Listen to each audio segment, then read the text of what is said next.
Morning everyone. The part 2 of the lesson P block element is group 14 elements, and it is also called the carbon family.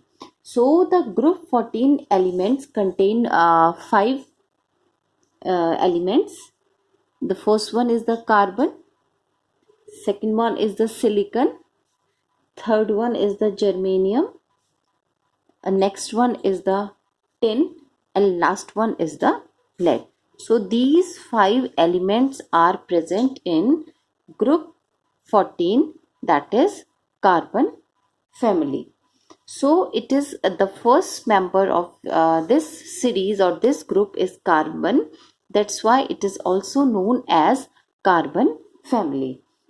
So carbon is the essential constituent of all the organic matter, while silicon is the important constituent of inorganic matter. This one, inorganic, important constituent of inorganic matter, and this one is the important constituent of organic matter. And these 5 belongs to group 14 elements. Now next is the occurrence. Occurrence is the next topic. So all the member of this family means carbon family. All the member of this family are well known. We all are familiar with these member because these member are very useful. And silicon is the this one. This is the Si is the symbol for the silicon, and silicon is an essential, or it is the second, and the carbon is the seventh. Silicon is the second and the carbon is the seventh most abundant element which is present in the earth crust. Silicon is the second and carbon is the 17th most abundant element present on the earth crust. The percentage abundance of these element in the earth crust, we have I will show you their abundance. The abundance of the carbon on the earth crust is 0.02%. Silicon, it is about 27.2%. It is present on the earth crust. Now the next is germanium. It is about 1.5 multiplied 10 to the power minus 4%.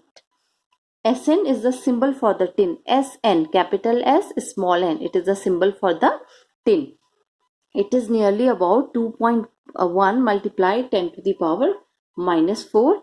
And Pb is the symbol for the lead. Pb is the symbol for the lead. So it is nearly about 13 multiplied 10 to the power minus 4%. So these are the percentage of the element of group 14, and these percentage is found on the earth. So carbon, let us come to the first member. This one is the carbon.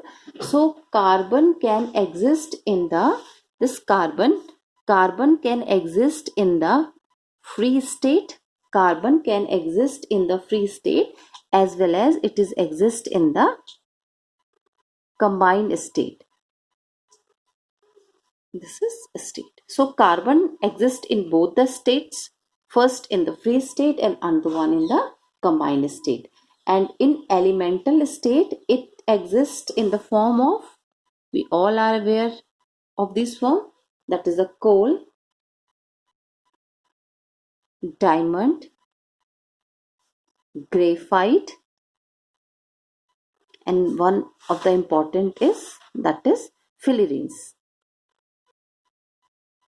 We have already studied these 3 topic in our previous class, that is 10th. So in the elemental state, carbon exists in the form of a coal, it exists in the form of a diamond, it exists in the form of a graphite, and the fullerenes means we are talking about the Buckminster fullerene.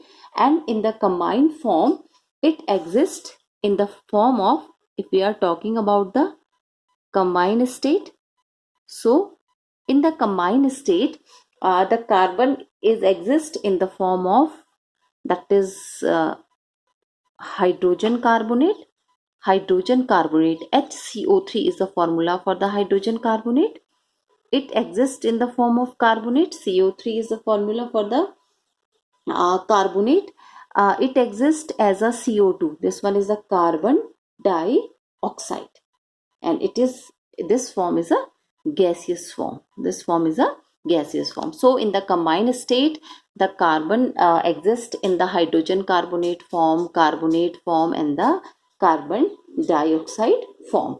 So this carbon is considered as a versatile element. Carbon is considered as a versatile element because it is the essential constituent of all the living organism. It is found everywhere. Carbon is found everywhere, and it is the essential component of the all living organism. That's why the carbon is termed as a versatile element. The carbon is termed as a versatile element. And in naturally occurring carbon, it is present in the, if we are talking about the isotopes, we all are well aware of the topic isotopes. So if we are talking about the isotope, so the carbon exists in the three isotopic form. First one is carbon 12, second one is carbon 13, and last one is carbon 14. So these are the three isotopic form of the carbon. Carbon exists in these three isotopic form. So these three are the isotopic form of the carbon. Now among these form, this one, that is the carbon 14, is a radioactive. This isotope is a radioactive isotope, and it is used for the radiocarbon dating. This carbon 14 is a radioactive in nature, and it is used for the radiocarbon dating. So see, now the isotopes means the atomic number is same, but the mass number is different. Here the atomic number is 6. In all the three cases, the atomic number is 6, that is 6C12, 6C13, and this one is the 6C14. So these are the isotopes of the carbon. It exists in the three isotopic form. Now come to the next element, that is silicon. Si is the symbol for the silicon. So silicon generally exists in the form of silica. It exists in the form of silica and silicates. Silicon exists in two forms. One is silica and another one is silicate, and it is important constituent of ceramic and the glass and the cement industry. We use the silica as well as silicate. Now the next member is Ge. Now the Ge stand for the germanium. So germanium, and another member is Sn. Sn stand for the tin. So germanium, tin, and Pb is the lead. Now these three are the last three members of the family. So germanium, Sn stand for the tin, Pb stand for the lead. So these three are present in trace amounts, and this one, that is tin, it mainly exists in the form of, that is SnO2. It mainly exists in the form of SnO2, and that is as its name is, that is cassiterite. It is termed as cassiterite. This one, tin, SnO2, it is known as the cassiterite. And this one, that is the lead, it mainly exists in the form of galena. This one is galena, that is PbS. The formula for the galena is, the symbol for the galena is PbS. It means it is, S stand for the sulfide. So galena is the sulfide form of the lead. This is lead sulfide. Lead sulfide means galena. And it is also exists in the form of sulfate, that is PbSO4. This one is lead and this one is sulfate. So this is lead sulfate. So it exists in the form of lead sulfide, that is PbS. It exists in the form of lead sulfate, that is PbSO4, and it is also exists in one another form, that is PbCO3. PbCO3, that is lead carbonate. CO3 stand for the carbonate. So this is the sulfate form, this is the sulfide form, and this one is the carbonate form. So this topic is all about the occurrence of the carbon, occurrence of the silicon, germanium, tin, and the lead.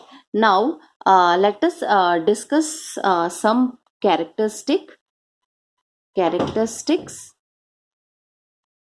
or general property, characteristic or the general property. So the first characteristic or the first general property is atomic. It is atomic properties. The first one is the atomic properties. So under this heading, the first heading is electronic configuration.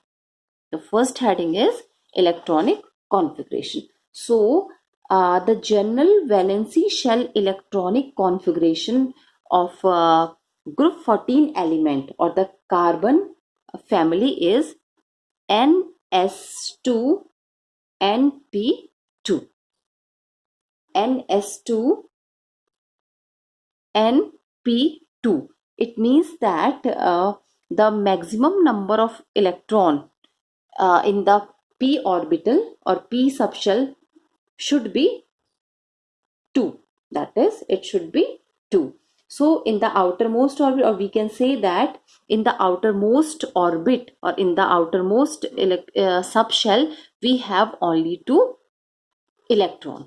So NS2 NP2 is the electronic configuration for the group 14 or for the carbon family. For example, carbon. The atomic number of carbon is 6. So electronic configuration is 1s2, 2s2, 2p2.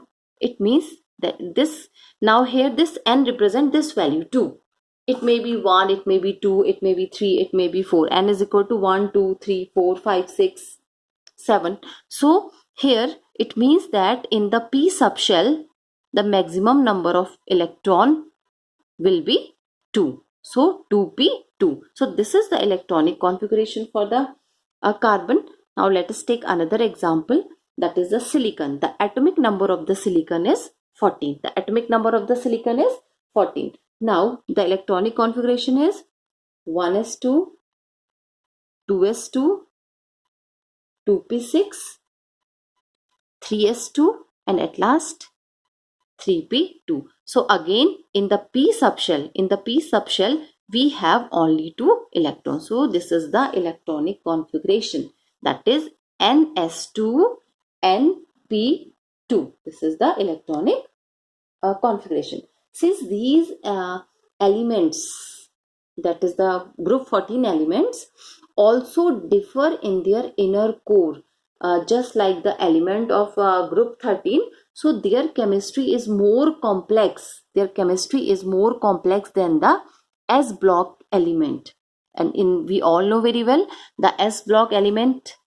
If we are talking about the S block, it means we are talking about the alkali metal as well as alkaline earth metal. Alkali metal or alkaline earth metal. That is group 1. This one is the group 1 and this one is the group 2. Now the second atomic property is covalent radius. Covalent radius is the second atomic property. Now the atomic radius, we all are familiar with the term radius or covalent radius. So the atomic radius increases considerably.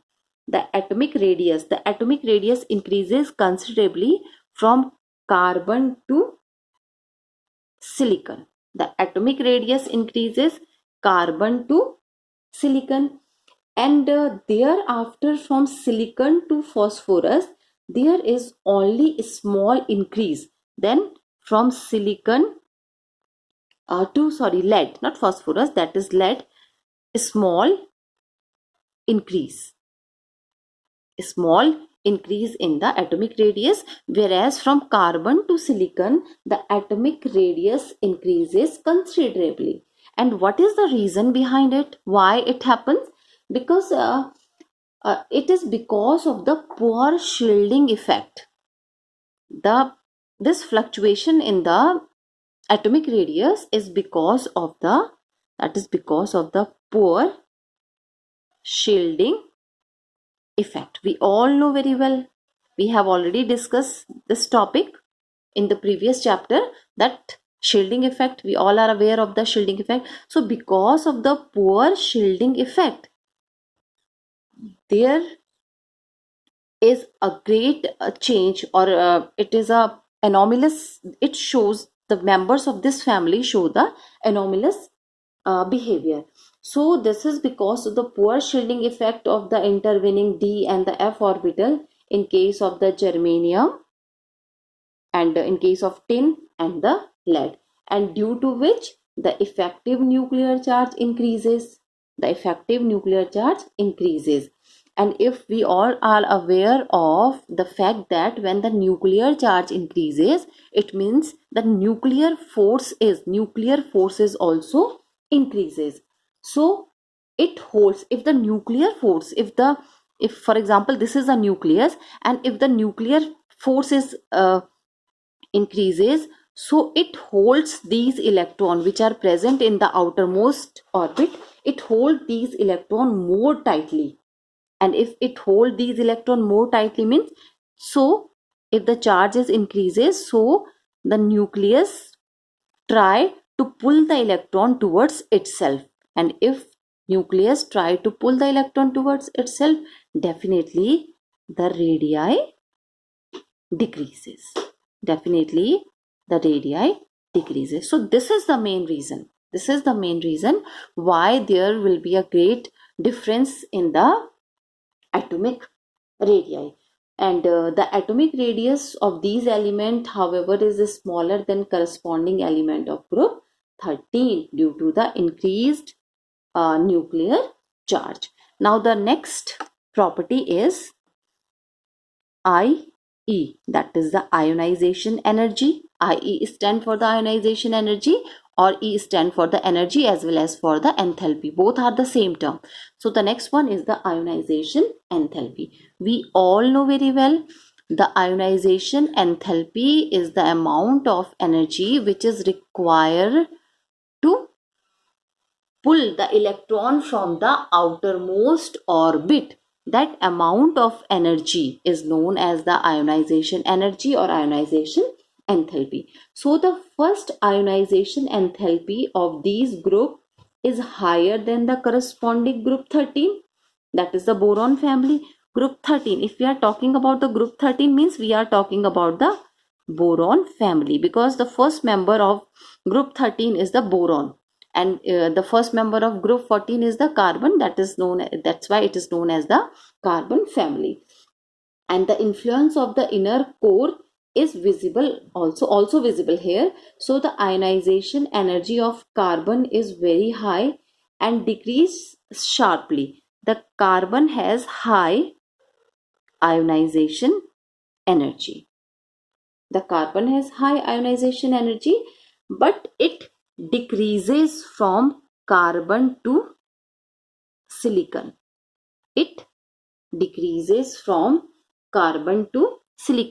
Why it decreases from carbon to silicon? Because as we move down the group, this is the second member of the family. So as we move down the group, the atomic size is increases. And why the atomic size is increases? Because the atomic number is increases. And if the atomic number is increases, the number of electrons are also increases. And if the number of electrons are increases, the size is increases. And if the size is increases, so the nuclear force, the attractive nuclear force between the nucleus and the outermost electron decreases. if the size is increases, the attractive force or the effective nuclear force in between the nucleus and the outermost electron is decreases. That's why the ionization energy is decreases from carbon to silicon. It is decreases from carbon to silicon. And after silicon, we have already discussed this topic here, that after silicon there will be a small difference in the atomic radii.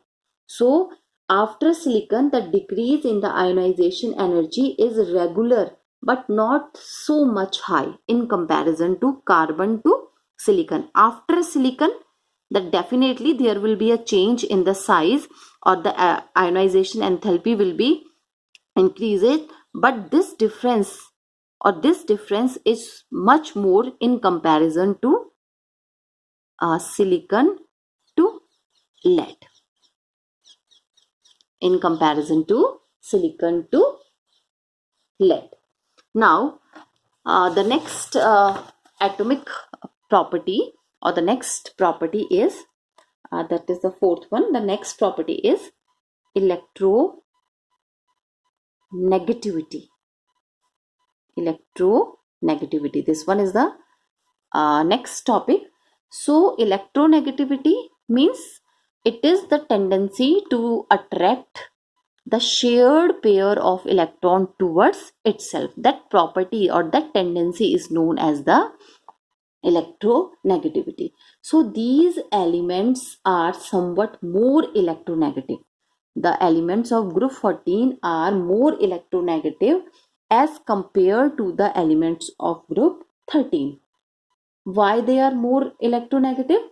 Because of their smaller size. This is the reason why they are more electronegative, because their size is small in comparison to the group 13 element. Carbon is the most electronegative. If we are talking about the group 14, so carbon is most electronegative. Among all the other members, the carbon is most electronegative element, and while on moving down the group, the electronegativity decreases up to silicon and then become constant after silicon. And such a different trend in the electronegativity is because of the same fact that d orbital are filled up in case of the germanium and tin, while in case of the lead, that is d and the f orbitals filling takes place. So these are the general atomic properties. Now come to the next topic, that is the physical properties. Physical properties of group 14. So all the elements of this group are solid. This is one of the important physical property. All the members of group 14 are solid, and they have some important physical property. The first property is this one, that is they are solid. The second property is the melting and the boiling point of the first member, that is the carbon. The melting point and boiling point. The first member is carbon, so the melting point and the boiling point of the first member, that is carbon, is very high. This is very high, and the value decreases as we move from carbon to lead, that is Pb. The value decreases. The value of the melting point and the boiling point decreases when we move from carbon to lead. The melting point of the tin and the lead are relatively lower because of the bond, because of the presence of the bond, and that bond is a weaker bond. So if the bond is weaker, so it is definitely the melting and the boiling point will be very low. If the bond between the two element or two atom is weaker, their boiling point is very low, because it will easily break down. Now the next topic is the metallic character. So the metallic character or metallic character is also called the electropositive character. It increases down the group. So the first two member, that is the carbon and the silicon, they are non-metal. They are non-metal, and germanium is metalloids. Germanium is metalloid, and the last two, that is the tin and the lead, they are metal. So the metallic character increases down the group from silicon to the lead.